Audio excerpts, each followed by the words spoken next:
Hello students, welcome to Clarify Ayurveda classes. आज का जो हमारा टॉपिक है वो हम धातु के बारे में बात करेंगे। क्रिया शरीर के एनसीएसएम सिलेबस के अकॉर्डिंग आपका धातु जो है बहुत इंपॉर्टेंट टॉपिक है, बहुत बड़ा भी है साथ साथ। इसमें से जो है आपके MCQ questions, short answer type, long answer type questions, 5 marks 10 marks, हर तरह से इसमें क्वेश्चंस बनते हैं। अगर आप प्रीवियस ईयर क्वेश्चन पेपर्स उठा करके देखेंगे तो ऐसे कोई एग्जाम नहीं है जिसमें धातु से क्वेश्चंस ना बने हो। तो आज के लेक्चर में हम बात करेंगे धातु के स्थान और कर्म के बारे में। सबसे पहली धातु हमारी आती है रस धातु। रस धातु का स्थान क्या माना है? हृदय और दश धमनियां, मीन्स हृदय और आर्टरीज।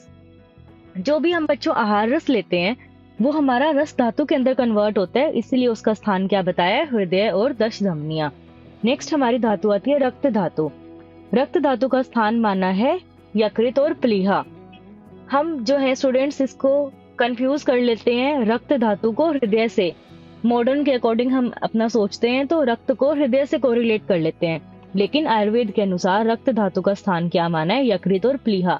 इसको आप ऐसे ट्रिक से याद कर सकते हैं कि एक स्लैंग रहता है हमारा कॉमन लैंग्वेज में कि खून क्यों पीना, मीन्स रक्त वाय पी, रक्त यकृत प्लीहा, वाय से यकृत, पी से प्लीहा।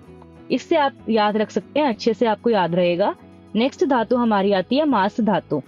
मांस धातु का जो स्थान है हमारा वो स्नायु और त्वचा माना गया है। स्नायु होते हैं हमारे लिगामेंट्स, तो मांस धातु का स्थान है त्वचा। त्वचा से आपको याद रहेगा कि मांस जो है वो त्वचा में रहता है। नेक्स्ट हमारी धातु आती है मेद धातु। मेद हम फैट को बोलते हैं, तो मेद धातु का स्थान क्या बोला गया? वृक्क और वपावाहन। वृक्क मीन्स किडनी, वपावाहन हम ओमेंटम्स को कहते हैं, ओमेंटम से कोरिलेट करते हैं। तो मेद धातु की आप ट्रिक याद रख सकते हैं, मेद वीवी करके आप याद रख सकते हैं, वी से वृक्क, वी से वपावाहन। नेक्स्ट हमारा आता है अस्थि धातु।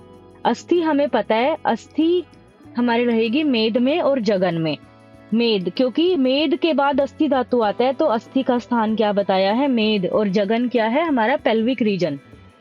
ऐसे ही मज्जा, मज्जा से पहले अस्थि धातु आती है तो मज्जा का स्थान क्या है? एक अस्थि और दूसरा संधि।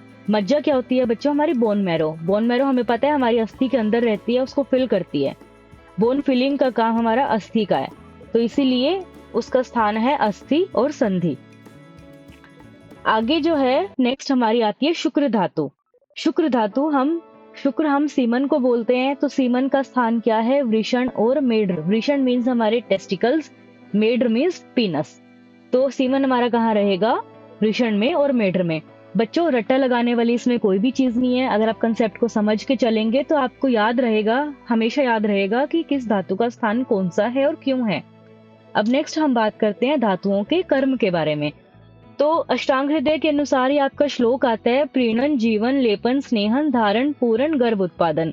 अगर आप श्लोक याद कर पाए तो बहुत अच्छा है, नहीं तो आप सिंपल वर्ड्स भी याद कर सकते हैं।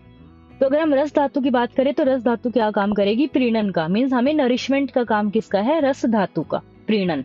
रक्त धातु हमें लाइफ प्रोवाइड कराएगी, जीवन। रक्त, ब्लड से ही लाइफ है, हमें पता है, तो रक्त का काम है जीवन प्रदान करना हमें। मांस धातु जो है वो क्या करेगी? हमारी बॉडी को कोटिंग करेगी। मसल्स जो है वो लेपन का काम करती है, इसलिए मांस का काम है लेपन। मेद धातु हमारी जो मेद है वो लुब्रिकेशन का काम करती है, वो करेगी स्नेहन। हमारी फैट जो है वो स्नेहन का काम करेगी। अस्थि धातु का है काम धारण करना।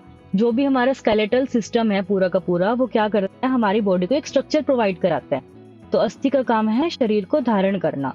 मज्जा क्या करेगा? हमारा अस्थि को पूर्ण करेगा, अस्थि को फिल करेगा। तो बोन फिलिंग काम किसका है? मज्जा का, इसलिए मज्जा है पूर्ण। शुक्र का हमें पता ही है, शुक्र का काम क्या है? रिप्रोडक्शन का, तो शुक्र धातु गर्भ उत्पादन का कार्य करेगा। इस तरह से आपकी ये स्थान और कर्म की टेबल कंप्लीट होती है। एक पॉइंट बच्चों जो बहुत कंफ्यूजिंग रहता है वो मैंने नीचे अलग से लिखा है, स्नायु। तो स्नायु का जो भी जिक्र है वो 2 जगह हुआ है। स्नायु मांस धातु का स्थान भी है और मेद धातु की उपधातु भी है, इसलिए इसको बिल्कुल कंफ्यूज मत करना, याद रखना दोनों पॉइंट्स। तो स्टूडेंट्स, इस टेबल में हमने पढ़ा धातु के स्थान और कर्म के बारे में। आपका जो एनसीएसएम का सिलेबस है उसके अकॉर्डिंग आपकी रस, रक्त, मांस और मेद धातु आपके टर्म 1 में आएंगी और अस्थि, मज्जा, शुक्र धातु आपकी टर्म 2 में आएंगी। ऐसे ही इसी की तरह 2 से 3 और टेबल्स में मैंने अपनी क्लासेस में 90% धातु इसको कवर किया है, जिसमें सिर्फ 4 टेबल आप याद करके आपका धातु का 90% पोर्शन कवर हो जाता है। स्टूडेंट्स, क्लैरिफाई आयुर्वेदा का एम है बीएमएस स्टूडेंट्स को स्मार्ट और एग्जाम ओरिएंटेड स्टडी का सही अप्रोच देना, जिससे हर क्वेश्चन को अटेम्प्ट करने का क्लियर अंडरस्टैंडिंग डेवलप होगा और प्रिपरेशन जो है आपकी फोकस्ड और इफेक्टिव रहे।